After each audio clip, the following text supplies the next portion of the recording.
I was just going to take it to my shop and do it, but we're going to actually do the valve cover and stuff here in the driveway. So I pulled the plastic cover off. It's sitting up there. I got a bunch of my like hand tools and my battery operated electric ratchet. Now I'm going to go through, undo all the spark plugs, and unplug each one of the coil packs, and then I'm going to go ahead and unbolt them off of here,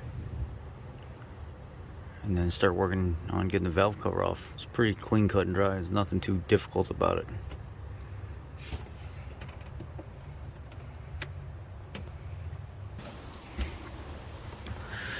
Well, I've had all the coils unplugged, and I pulled the PCV tube off back here, and kind of pulled this up out of the way and tucked it up here. I probably did not need to take these coil pack connectors undone. It's just this main feed right here is what feeds it all. Now I'm gonna go ahead and take this bank off. See if I can get it by just taking these support and then this whole assembly come off. So there's the bank of coils. It's just the supporting one on the outside over here. Don't forget that one. And now you are down to the valve cover itself.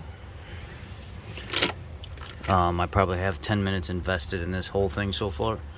So now I'm going to pull these 10 mils down the center of the valve cover and get it out of there. Yeah, there's a little bit of a difference. Yeah. It does have a couple drain holes, but they're partially plugged.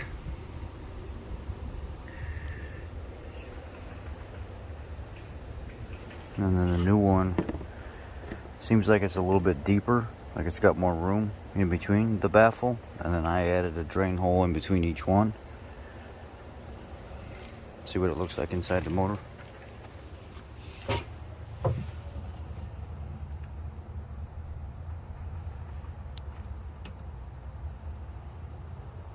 It doesn't look bad at all, honestly. Just some varnish, maybe just a couple good BG flushes, and this thing would be like new. Yeah, it's pretty good. Pretty impressed with that.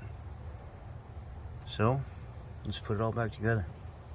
And by the way, I misspoke when I was talking about the valve cover bolts. It's an 8mm, it's not a 10mm, so I do apologize about that. I've got it set in and I've got the bolt started.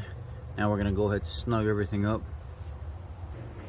Well, it's done in a total of about 15 minutes, then that's with the recording time. So you could probably do this in 10 minutes if you were on your shit, you know. Start it, don't let nothing distract you, and just keep rolling. It's super easy. Now we just have to actually start it and just make sure it's not leaking.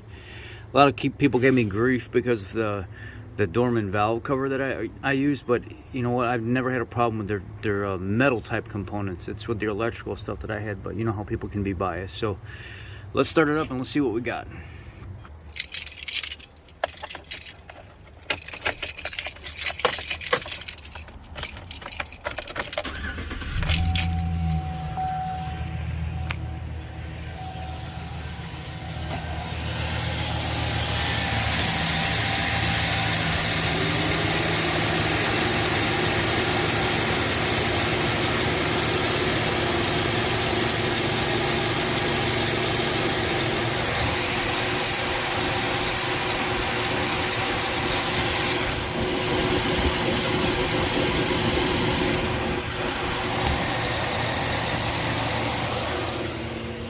The tools that I use for this job are just a 8mm, a 10mm, a little small 3-inch extension.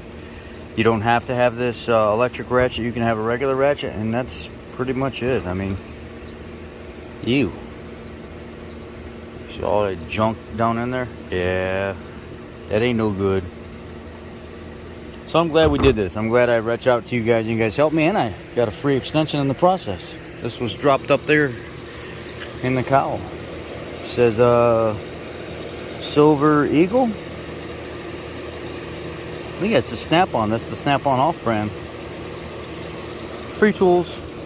Now we got to restore it. Anyhow, that's the fix, guys. That's the valve cover install with the updated PCB valve cover assembly. Literally takes 10 minutes to do the job if you just have the tools right there. You get it, you go, you be clean about it, wipe everything down, and then put your new valve cover and stuff back on. Off to the races. Thanks, guys. Little disclaimer, any of the videos that you see me do, somebody could possibly get hurt if they attempt to do this themselves. If you choose to do it, it's not my fault. Be blessed.